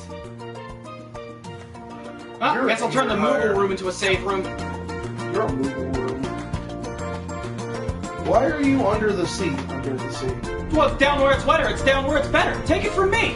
Are there any other levels you go to in this game? Or is it just all under the sea? Actually, like even with your argument that there's basically Xeon and they're the losing side this time, it's like that. She just like, why didn't Xeon win this time then? Because we have a bunch of seasons where Xeon loses. Like all the Gundams based around Xeon losing. What if Xeon won this time? What kind of world would they build? Probably a shitty one. Xeon would definitely build a shitty world. We want to be free from democracy in order to have a fascist aristocracy. Woohoo! You want what to do what? Yeah, we want the freedom to oppress ourselves. I don't understand what you want. We build giant robots. We don't need to make sense. I prefer if you made a little sense. You apparently do. Just, oh no, it's the Fetties fighting for freedom and democracy? Question mark? Against the Xeons, who are fighting for tyrannical aristocracy. I don't get it. Come on, Vin. You know you I always find it like hard to follow the politics in those shows anyway. I always find it hard to follow the politics in those shows anyway. Because the way they present it just doesn't make any sense, and it just like it's boring. The politics themselves aren't good. Like all I know, like the main thing I took away from that show is just like there's a bunch of child's war orphans who are getting used as cannon fodder. That sucks. It does. They should stop that. They should stop that. But they did not stop that.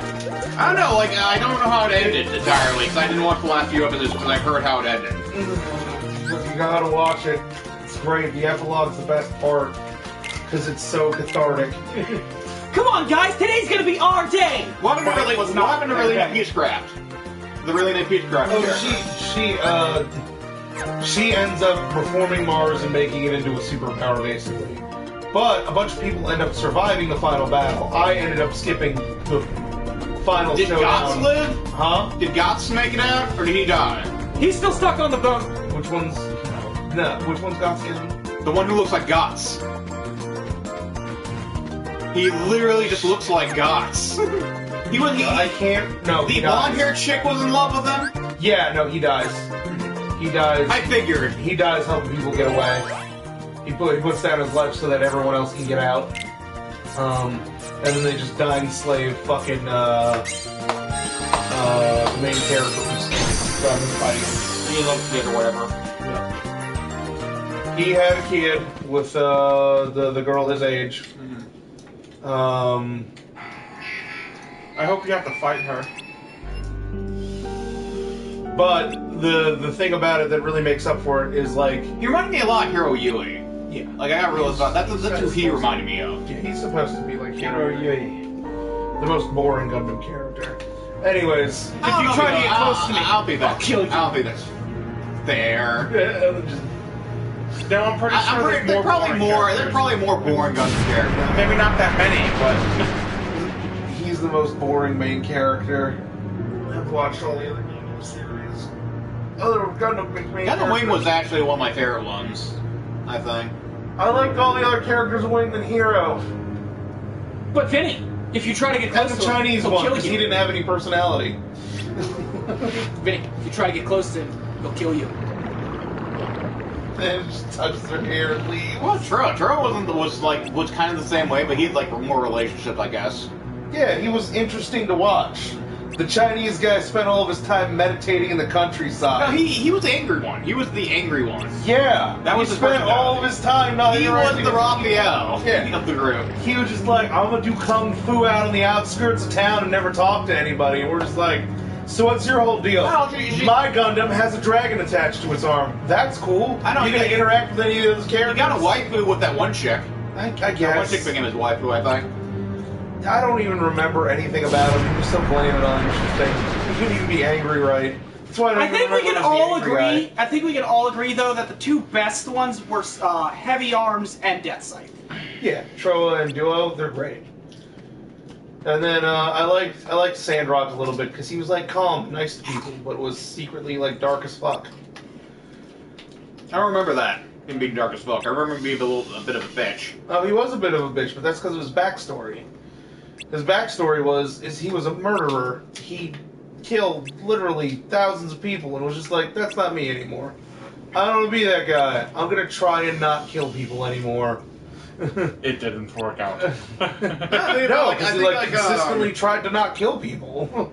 What's the guy's name from Sasuke Sagara from Full Metal Panic? He's like a slightly more interesting Hero Ewing. He's more interesting, has more personality. Sasuke Sagara is a very more interesting person. Yeah. Much more. I still haven't watched that last season of Full Metal Panic just because it's... Which season? Which season? The latest season they made. They finally made another season of Full Metal Panic. Vinny, was the last episode a recap of previous episodes? No, I was surprised at that.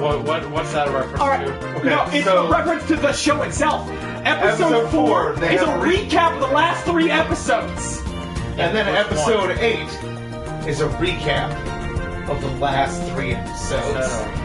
Indivisible Victory. Oh, okay. Yeah, like, I was watching Indivisible Victory, I watched the first 3 episodes really tense. Really just fucking ramped up the fucking, like, realness of what's They going got away on from here. the funness of Oh, it is not a fun series at all. It is all war drama all the time. It's doing second raid. Second raid I didn't like. Like Full Metal Panic was good. Was the good one. Had a nice balance of comedy and darkness that made it like really entertaining to watch. Second raid went full dark. Fumofu went full silly. Fumofu was the best one.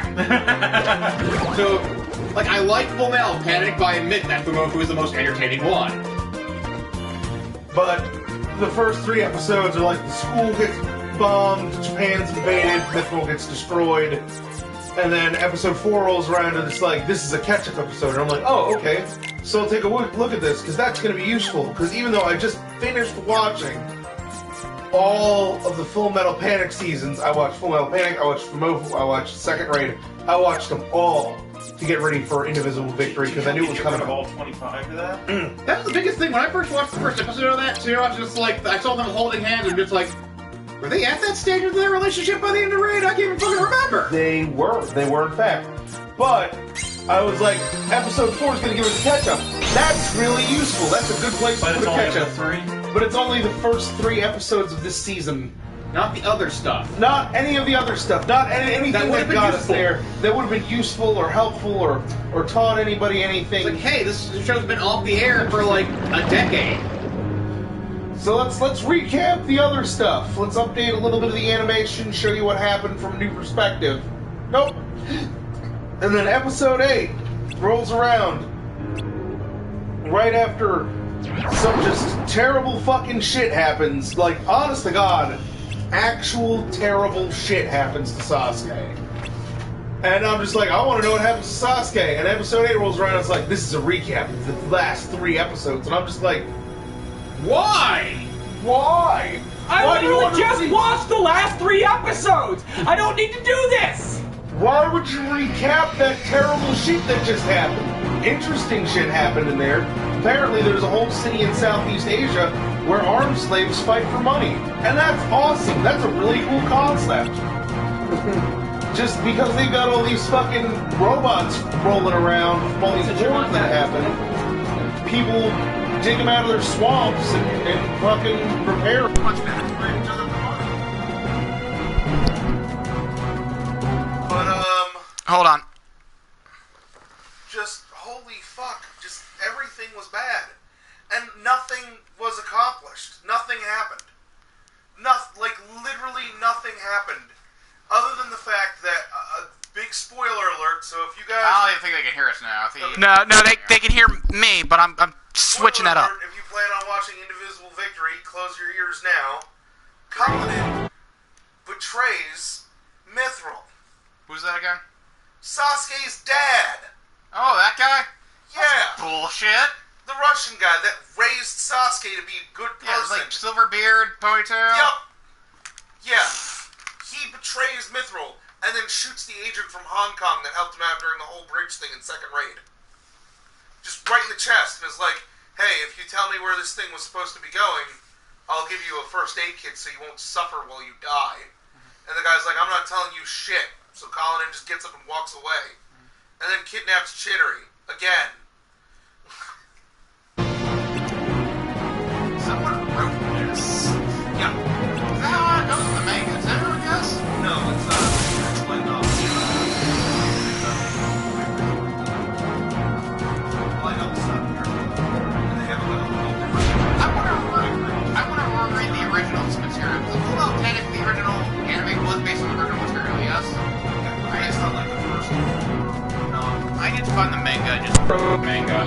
sick of them completely failing to tell the story. The manga's got a different story for both the light novel and the anime.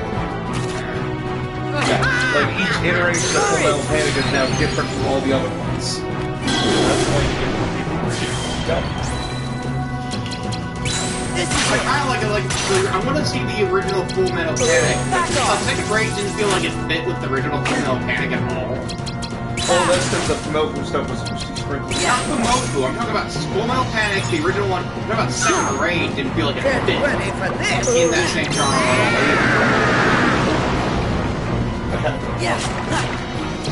Like it didn't bring the story along to the original Full Metal Panic, it just like added a bunch of other stuff to it. All that stuff that's coming to fruition now in Invisible Victory. Yeah, but just it feels like it's disconnected from the original series. Back off. It's like it's very loosely connected to it. Get ready for this. I just got by the light novel. Like they're getting better at we have more action in light novels now. I feel like Get ready. Aerial. Yeah. Slippery.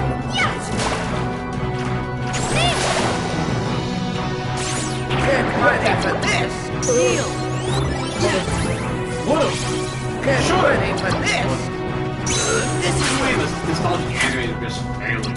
insolent little fools! Like new stuff's good, but new stuff's somewhat decent. I still need to get caught up on all the animes I want to watch for the I've been trying to get caught up on Detective Conan for like 40 years now. It's never going to end, Chris! I've just been trying to get up to the recent month. I'm in the 400s. I stopped watching. I found a list online of just the important plot episodes. And those are the only ones I'm watching. And you're still not caught up! Break that out in an afternoon. It's like 40 episodes. No, like 50 episodes. mysteries at that point. They don't. Like I'm if I actually sat down and watched all of it, then I'd see the same episode twice. Can you guess who? It's a mystery. Can you guess who? More likely. Courage! Okay, Does you look like a bitch? but yeah, fucking Invisible Victory fucking pisses me off. Because the whole middle arc, other than showing that there's this super cool city where arm slaves fight for money, which is freaking awesome, and I feel like the creator wanted to just write Black Lagoon with arm slaves.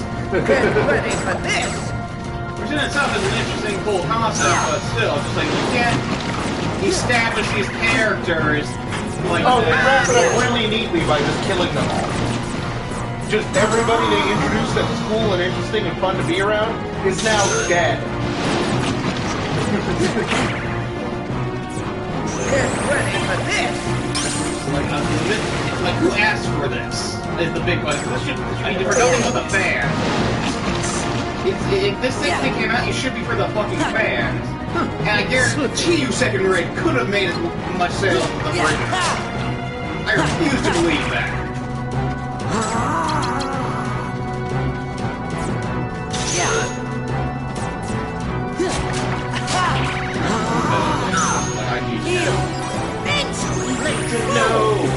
You need to know!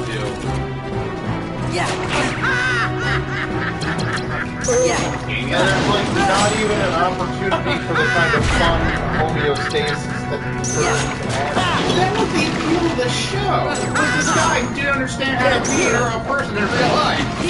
And there was also the third plot that was really cool. Then you need more. You need help together. Such a good balance as a show. I like the idea that we got to see Sasuke step out and actually be Sasuke, and like why we're such a badass for the whole season. That was cool. The second raid had too many feelings.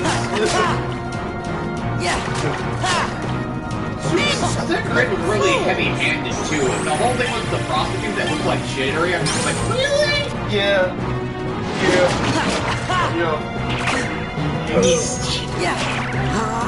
And it's like, it's not like it was a resemblance. She was fucking that same character model. Through her booty shorts. With like slightly longer hair. I didn't think he was just a voice actor. It was the same voice actor for Peter. Except for Chittery, that's the same thing. Slippery. And just Chittery is so fucking useless the whole season. Yeah, that's another thing. Like, she's been a badass through most of her shit. Like, almost every other season of Full Metal Panic has that moment where Chittery steps up and actually does something about it. Like when she bonds with fucking Lady Chapel in the first season. Or when she decides to sneak out on her own and use her fucking tail to figure out what the fuck's actually going on. Like when she breaks in the first season, when she breaks out of the place, and she's like, I know what's gonna happen if I walk out that door, but I have to walk out that fucking door. Yeah, no, we have almost no moments like that. She is a damsel in distress and nothing more. And she's given the opportunity to at the end, and then finally fucking decides to fortify herself and do something. Because she ends up shooting Tessa's brother, but not fatally, only accidentally, which I hated. Because he's like, she won't do anything to me. And then he just hands her a gun, and she pulls back the hammer and puts it to his chest. And then it's like standing there, it's like, see, nothing's gonna happen. And then somebody startled her, and she shot him in the chest. And I'm just like, you're an idiot. Yeah, just because they, like, you can't say they won't. Yeah. There's no definitive thing that says they won't. It's like, you can't predict things like that. Leonard Testarossa went from being this cool, mysterious bad guy to someone who I don't understand isn't how he's in charge of any amount of bad guys. I don't get it. Cause like none of his plans make any fucking sense the whole series. And then he gets himself shot for no reason. Because he's trying to prove how much of a badass bad guy he is. We're supposed to believe he's smart because we're told he is smart. Yeah. It's one of those cases. And then Kaladin's whole reason for turncoating is Mithril was over, you know, Amalgam actually pays me. And then he sees Leonard get shot by Chittery and decides, you know what, I'm going to keep working for Amalgam. The dude that is paying you will die if you let him. And then you can go do whatever the fuck you want. No, Mom. No. That's Kaladin's whole character. It's one of the things, it's like there's what I was saying before, just like they do things just to suit the narrative than making any rational sense. It doesn't fit Kaladin's personality at all. Like, the whole reason he joined Mithril is because he wanted to stop being a bad person. It's like, there was some of that whole, like, mercenary spirit in him, too. Like, oh, you know, like, Mithril pays me well. Yeah. Put my Mandarin rings back. But, like... And honestly, they're paying you well, and you like the people, what more do you fucking need? What more do you want? What was he trying to accomplish? Well, the whole thing is, at the beginning of the series, Mithril's got its entire command structure cut off. Like, there's no more Mithril. Mithril's gone. It's just the Tuatha gone. And then, like, the holdouts. It's still a sub. Yeah. And it's what's it called? I can understand. Our sub. Yeah. Yeah. Then I can understand, like, Kaladin, even the last time we see Kaladin, he's like, I'm going to lead them away so you guys can get out.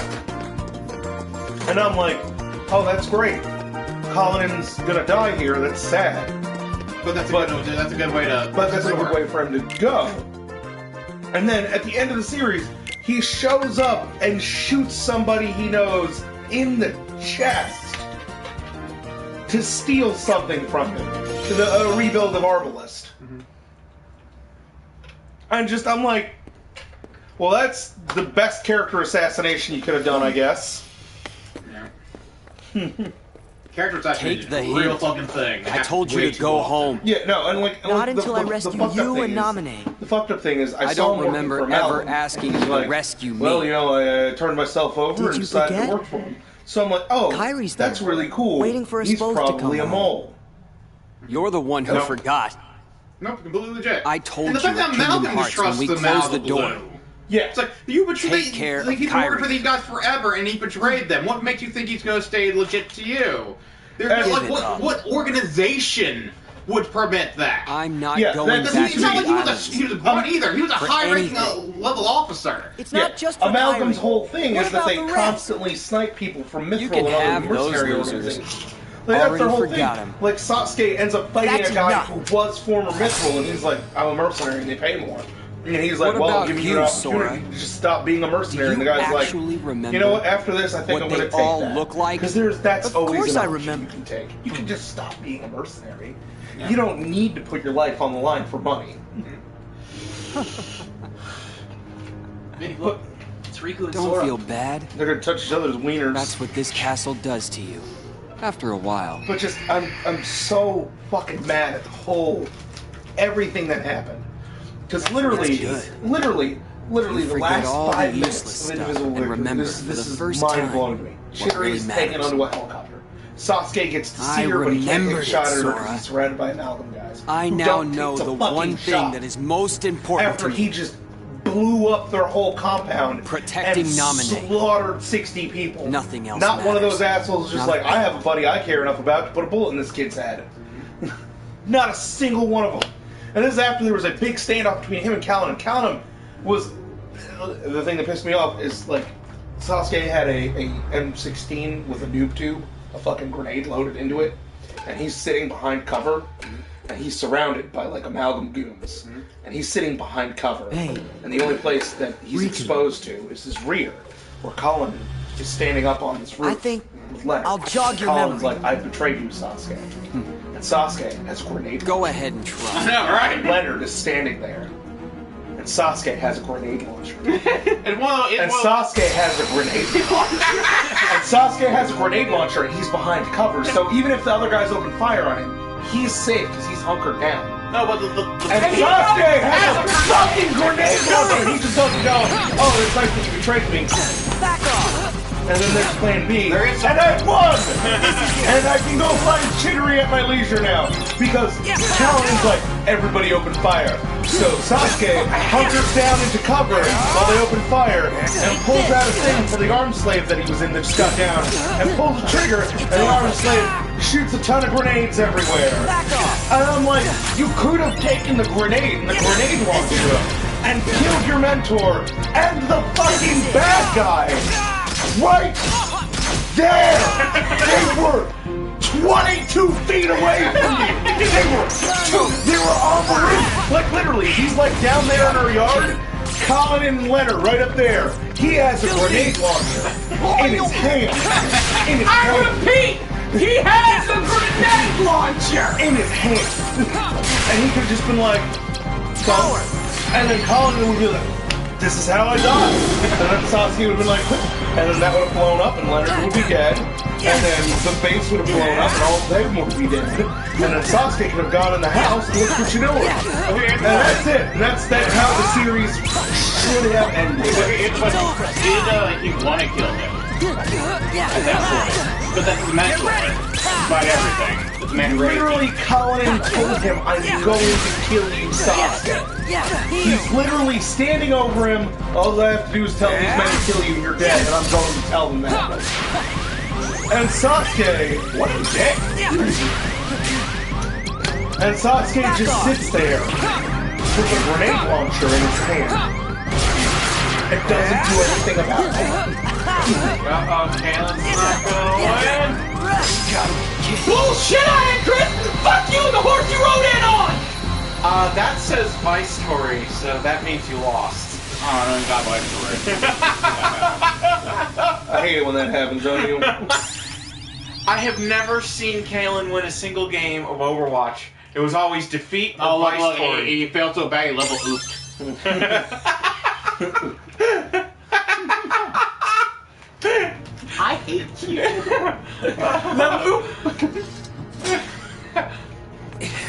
Kalen and Overwatch, all you ever got was defeat Too bad, or vice Sora. story. You never got win. You can fight me all you want, but I You're a still won't winner. remember a thing. Come on, Riku. Let's quit fighting. Let's go help Naminé. Let's help And then, Naminé. Right. And like, It's like the whole time, Why the fuck do you teach Sasuke morals? Sora. Sasuke morals. You're always trying to didn't have worm your any. way into my heart. exactly. Hold on. When did I ever Because do it was that? his plan all along. You forgot that Colin too? out there playing a long game. You never One of cared. these days, I'm going It to never betray mattered this to boy. you. Is that the end of the series? Yup. Like, the bad guys win? They get the girl? They get her away. push me And then away. Chidori steals a gun from the dude next to him and is just like, am I ever going to see Sasuke again? And she's got a gun pointed right at Colin's chest. And Colin says no. And Chidori doesn't shoot him in the chest and then say, you're not getting paid anymore, guys, drop me off. Like, literally. Yeah. That's all it would have taken, because it's very clear that Amalgam, this entire time, the only reason these dudes are That's here not it. is because they care about money. In fact, once she gets the gun, nobody pulls a gun on her, because they're just like, hey, calm down. We want to get paid. All right, real quick, Vinny. This is important story stuff for Steve. Does it hurt, Namine? Watching your two childhood friends fight, all because of you. You have my sympathies from the heart. You don't have But a don't heart. waste your time. We nobodies can never hope to be somebodies. No, you see, nobodies have hearts, but no bodies. No, they Just shut up. Just stop talking. don't have hearts. I'm dumb. Oh no, yeah, heartless are the dark. I don't get it. They're shadows of people. Riku and I, Nobodies we both are want the the same husks thing. of people. both of us want to help Namine out. Tomato, How come tomato, potato, we're fighting each potato. other? These things are fucking I the mean, same. Riku and I have argued about stuff in the past. Nobodies have a habit of just Could basically be doing because you nothing. care what happens Like, to each other. They, Heartless literally really go thought out so and try too. to Bureaucrats. No, Heartless go out and try to steal hearts. They're maybe trying to Riku fill the doesn't. void in them, and they do so by causing more pain. The nobodies, for a while, they basically just didn't do anything because they had no ambition. They had no They soul. had no. Do they have hearts. inky? Do the nobodies have inky black bodies? No. No. Okay. They have actual bodies. They have It thoughts. seems our Most memories are most of fading the mighty heartless don't fast. have much Sorry, thoughts of we their gotta own. hurry. It's a giant ass bug! I bet Kill Riku it! will come out if you just talk to him. It just, all of a sudden, Sword just goes, We ah! three were never I apart. got it, guys! I got it! Me and No, Riku, Jimmy's only purpose on this Nami. thing is to record everything they do, and they have lost all their memories and don't know what's happened to them. Jiminy Cricket has failed this group. I'd say he has failed as much as Donald, possibly more if that's possible. It's not. And then Chidori threatens to kill herself. And then Colin's like, "What's it gonna get to give me that gun back?" And she's just like, "No, nothing. I'll." It's a better question. How the fuck she get that gun to begin with? They're They're all trained mercenaries. Yeah, they're apparently not well trained. They don't 'cause fucking the click guy that sitting shit. the guy sitting next to her like takes off his helmet. He's like, "Wow, it's so good that we managed to get away from that. Things were turning out bad." And he's talking to his buddy, and Chidori just leans over and pulls his gun out of his holster.